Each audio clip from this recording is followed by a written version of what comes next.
किसी राज्य में एक राजा राज्य किया करता था। उसकी एक छोटी सी बेटी थी जो बहुत ही प्यारी और मासूम थी।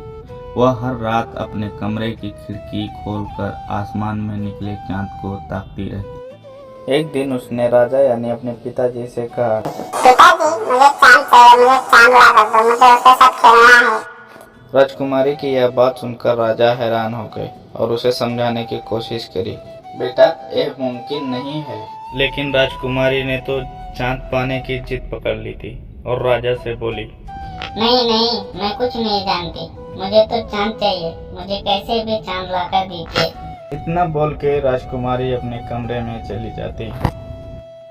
चांद न मिलने की स्थिति में वो ना कुछ खाती ना कुछ पीती, बस पूरी रात चांद को खिड़की पर बैठकर देखती रहती। इस कारण धीरे धीरे राजकुमारी की तबीयत बिगड़ने लगी और वह काफी बीमार हो गई। राजकुमारी की यह हालत राजा से ना देखी गई और राजा अपने मंत्रियों और दरबारियों को राजकुमारी के लिए चांद लाने का आदेश दिया।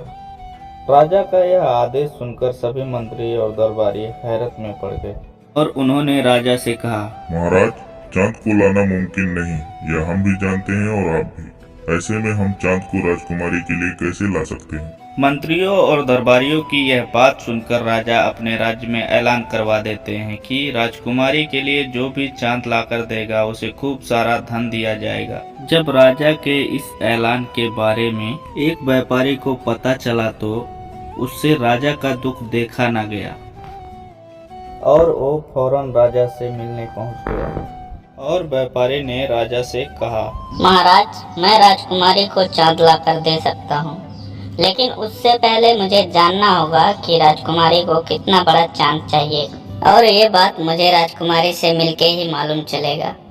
ये कहकर व्यापारी राजकुमारी से मिलने की इच्छा जाहिर करता है। राजा भी व्यापारी की बात मान लेते हैं और उसे राजकुमारी के पास ले जाने की इजाजत देते हैं। राजकुमारी के पास पहुंचकर व्यापारी राजकुमारी से पूछता है कि चांद कितना बड़ा है। व्यापारी के सवाल का जवाब देते हुए राजकुमारी कहती है, चांद मेरे अंगूठे के नाखून के ऊपर जितना है, क्योंकि जब भी मैं चांद के सामने अपना अंगूठा रखती हूँ वह मुझे नहीं दिखता है। बाद व्यापारी फिर पूछता है कि चांद कितना ऊंचा है, तो राजकुमारी कहती है, शायद पेड़ से थोड़ा ऊंचा है, क्योंकि वह हमेशा महल के बाहर लगे पेड़ के ऊपर ही नजर आता है। अंत में व्यापारी फिर पूछता है, अच्छा राजकुमारी, चांद दिखता कैसा है? इस पर राजकुमारी जवाब देती है कि चांद चमकीला है और चांदी की तरह सफेद दिखाई देता है।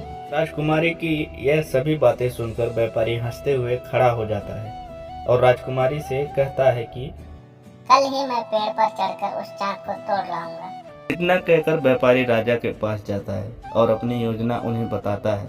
राजा को व्यापारी की योजना पसंद आती है। अगले ही दिन व्यापारी एक चांदी का छोटा सा चांद बनवाकर राजकुमारी के लिए ले आता है। राजकुमारी उस चांदी के चांद को देखकर बहुत खुश होती है और उसके साथ खेलने लगती है। राजकुमारी को खुश देखकर राजा भी प्रसन्न होते हैं, मगर अब राजा को इस बात की चिंता होती है कि रात को जब राजकुमारी आसमान में चांद को देखेगी तो उसे समझ में आ जाएगा कि वह यह चांद नहीं है। इस बात को राजा व्यापारी के सामने रखता है। राजा की बात सुनकर व्यापारी कहता है कि मैं आपकी इस परेशानी को भी अभी हल किए देता हूँ। व्यापारी राजकुमारी के पास जाता है और उससे बड़े प्यार से पूछता है, ये राजकुमारी, आप यह बताइए कि जब किसी का दांत टूट जाता है तो क्या होता है? व्यापारी के इस सवाल का राजकुमारी बड़ी मासूमियत से जवाब देती है, उसका नया दांत निकल आता है।